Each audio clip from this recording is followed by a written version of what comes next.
Assalamualaikum warahmatullahi wabarakatuh. Baik Ananda semua, mohon maaf karena Ibu tidak bisa masuk, jadi terpaksa Ibu jelaskan lewat video.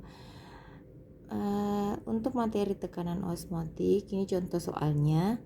Hitunglah tekanan osmotik suatu larutan 3,6 gram glukosa yang terlarut dalam 500 ml larutan pada suhu 27 derajat Celcius, di mana mR glukosa sama dengan 180.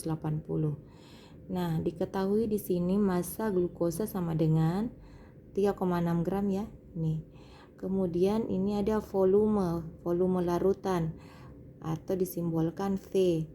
Itu 500 ml, kita konversi ke liter menjadi 0,5 liter.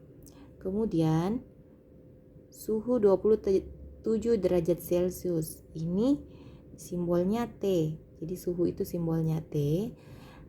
27 derajat Celcius kita ubah ke Kelvin dengan cara ditambahkan 273. Jadi 27 derajat Celcius itu sama dengan 300 Kelvin. Kemudian mR glukosa sama dengan 180. Oh ya, satu lagi. Nilai R itu 0,082 liter ATM mol min 1 Kelvin min 1. Nah, yang di sini tadi ditanya hitunglah tekanan osmotik, berarti yang ditanyakan adalah V. Untuk mencari V, rumusnya adalah M kali R kali T, di mana M itu adalah molaritas. Nah, untuk menghitung molaritas, M besar ya molaritas, rumusnya itu adalah N per V jika volumenya dalam satuan liter, atau rumus N kali 1000 per V kalau volumenya dalam satuan gram. Nah, karena ini tadi kita konversi volumenya ke liter, jadi kita pakai rumus ini ya. Nah, kita ganti dulu. V sama dengan N per V kali R dikali T. Nah, tadi diketahui di soal itu sudah ada volume, ada R, ada T. Nah, kita cari dulu N. N itu rumusnya massa dibagi mR. Berarti tadi 3,6 gram ya, massa glukosa ya, dibagi mR glukosa 180 itu sama dengan 0,002 mol. Nah, kalau sudah dapat, kita masukkan di sini. N-nya tadi 0,002 dibagi 0,5 liter dikali R. R itu 0,082 liter ATM mol min 1 Kelvin min 1 dikali T. T itu 300 Kelvin.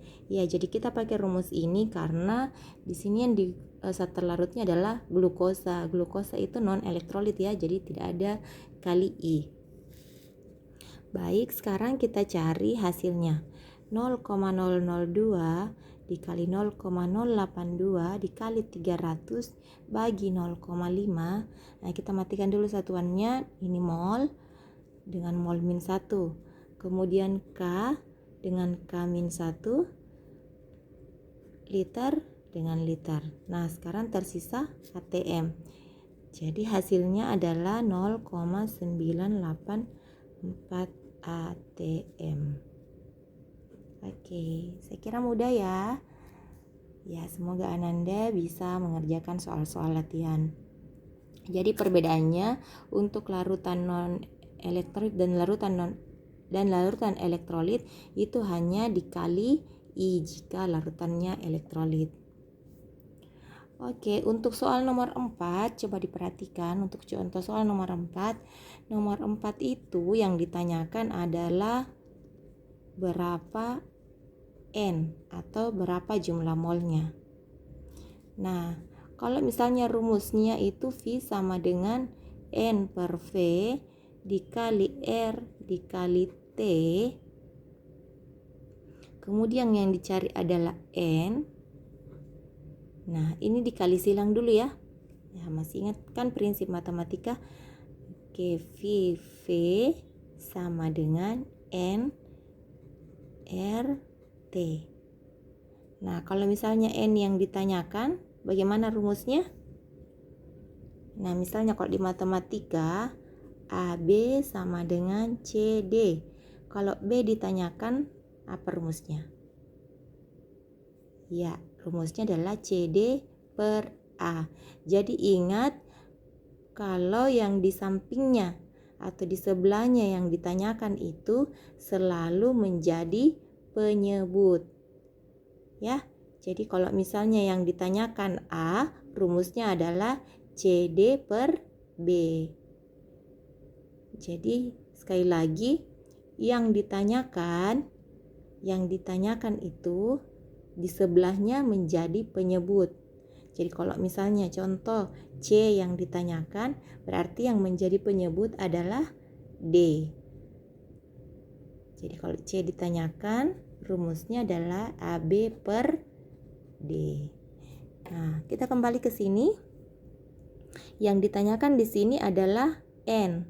Di sebelahnya N apa? R dengan T. Berarti yang menjadi penyebut adalah R dengan T. Nah, yang di atas itu adalah VV. Bagaimana kalau dia larutan elektrolit? R kali T kali I. Nah, berarti yang menjadi penyebut adalah R, T, I. Oke, jadi untuk soal nomor 4, silakan gunakan rumus ini. Oke, jelas ya? Baik, silakan dikerja tugasnya. Terima kasih. Setelah dikerja langsung diupload di GC ya. Oke, terima kasih. Assalamualaikum warahmatullahi wabarakatuh.